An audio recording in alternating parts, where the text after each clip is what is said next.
Imagine a small coastal town in Croatia, more than 100 years ago. A priest stands in front of an old church, looks at its worn-out bell tower, and makes a bold decision.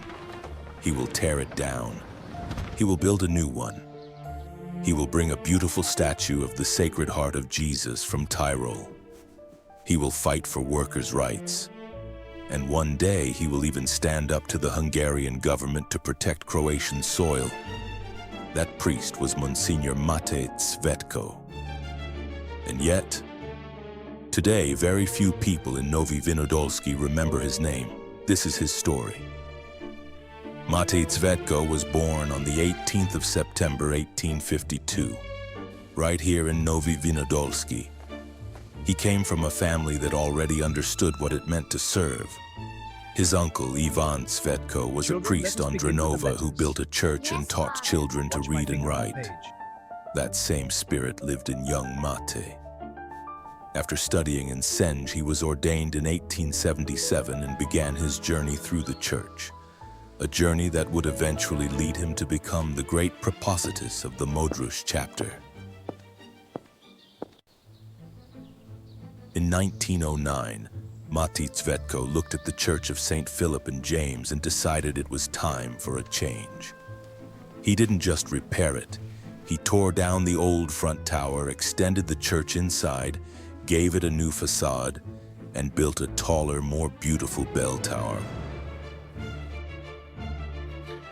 From Sant Ulrich in Tyrol, he brought a magnificent altar dedicated to the Sacred Heart of Jesus. And when the original bells were taken away and melted down during the First World War, he made sure new ones were cast. In 1923, he stood right there as they were solemnly blessed. Even today, when those bells ring across Novi Vinodolski, they carry the voice of Mate Cvetko.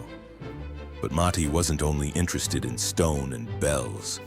In 1881, he helped found the Workers' Cooperative of St. Nicholas, the very first cooperative in the area.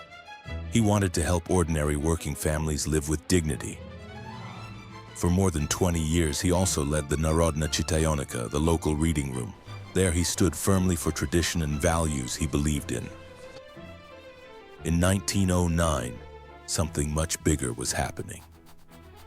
The Hungarians wanted to tear Rijeka away from the Senj-Modruš Diocese and attach it to Hungary. Mate Cvetko didn't stay silent. From Novi Vinodolski, he wrote a letter to the Apostolic nuncio in Vienna. When he received troubling news, he immediately contacted Archbishop Juraj Posilović and urged him to act. It was a quiet but courageous act of defending Croatian interests at a dangerous time. Even in his later years, Mate Cvetko never stopped serving. At the age of 77, he sat down and carefully copied extracts from the old parish registers of Novi Vinodolski and wrote notes about the Magyaranic family. Throughout these quiet years, he was never alone. His devoted sister Katarina Cvetko was his constant support. She took care of him with love, helped him in his daily life, and remained his faithful right hand, just as she had been during his most active years as a priest. He also played an important role in preserving the ancient Glagolitic singing tradition. Several old church songs, including the beautiful patronal hymn Veseli se svit veselja for Saints Philip and James, and various Easter hymns, were recorded directly from his memory by Dragutin Šepulić. Thanks to him, these precious pieces of our medieval musical heritage were saved for future generations. Monsignor Mate Cvetko passed away peacefully on his 91st birthday on the 18th of September 1943.